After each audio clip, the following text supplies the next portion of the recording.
हाय दोस्तों, हम पढ़ रहे हैं कक्षा 6 विज्ञान का 8वां पाठ शरीर में गति। और आज पढ़ेंगे मछली के शरीर में किस तरह गति होती है। तो मछली के शरीर की आकृति नाव के आकार की होती है। जैसे अगर आपने कोई नाव देखी हो, ठीक है, तो नाव के आकार में और मछली के शरीर के आकार में बहुत समानताएं हैं। ठीक है, कुछ कुछ इसी तरह का होता है ना मछली का शरीर भी, ठीक, नाव के जैसा।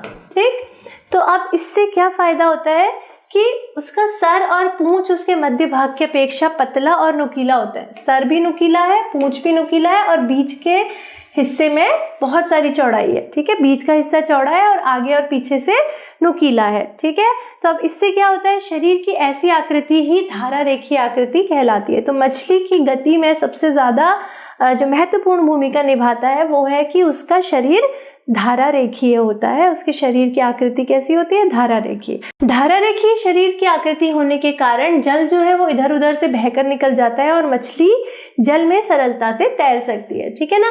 अब क्या है, धारा रेखीय शरीर है मछली का, ठीक है, इस प्रकार का है। अगर जल की लहरें इस तरह से आ भी रही हैं तो क्या होता है, ये लहरें ऊपर और नीचे से निकल जाती हैं।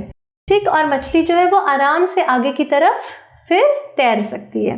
ठीक, मछली का कंकाल दृढ़ पेशियों से ढका रहता है और तैरने की प्रक्रिया में शरीर का अग्रभाग एक ओर मुड़ जाता है और पूंछ विपरीत दिशा में जाती है। अब हमने देखा था ना कि जब भी शरीर में गति होती है, जैसे हम चलते हैं तो हमारे चलने में भी हमारी पेशियां बहुत महत्वपूर्ण भूमिका निभाती हैं। ठीक इसी तरह से मछली के शरीर में भी जब गति होती है या मछली जब तैरती है तो उसकी पेशियां इसमें बहुत महत्वपूर्ण भूमिका निभाती हैं। ठीक है, अब क्या होता है कि इसकी शरीर की जो पेशियां हैं वो बहुत मजबूत होती हैं। इस वजह से क्या होता है कि अगर शरीर का अग्रभाग एक तरफ मुड़ता है तो पीछे वाला भाग दूसरी तरफ मुड़ता है।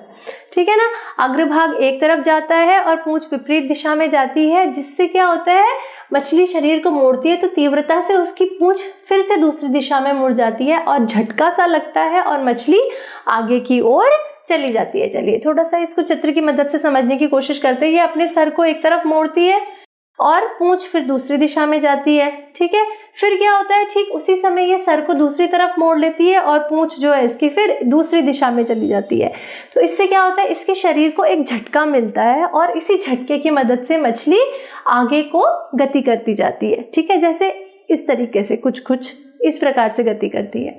तो मछली के शरीर में क्रमिक ताल से मछली आगे की तरफ तैरती रहती है। पूंछ के पंख इस कार्य में उसकी सहायता करते हैं, इसीलिए मछली की पूंछ में पंख पाए जाते हैं। जो पूंछ के पंख होते हैं वो तैरने में उसकी मदद करते हैं। मछली के शरीर पर भी और पंख होते हैं। ठीक है, जैसे आपने देखा होगा मछली के शरीर पर 2 पंख इस तरह से होते हैं, एक उसके सर पर होता है। ठीक, तो अब ये क्या करते हैं, इनका क्या काम होता है, पीछे वाला पंख तो तैरने में उसकी मदद करता है और बाकी तैरते समय जल में संतुलन बनाए रखने में उसकी सहायता करते हैं, साथ ही दिशा निर्धारण में भी मदद करते हैं। तो इतनी सारी संरचनाओं की मदद से मछली जल में आराम से तैर पाती है। तो आज हमने समझा मछली के शरीर में किस प्रकार की गति होती है या किस तरह से मछली जल में गति करती है। नेक्स्ट वीडियो में जानेंगे सांप के शरीर में होने वाली गति को। तो मिलते हैं नेक्स्ट वीडियो में।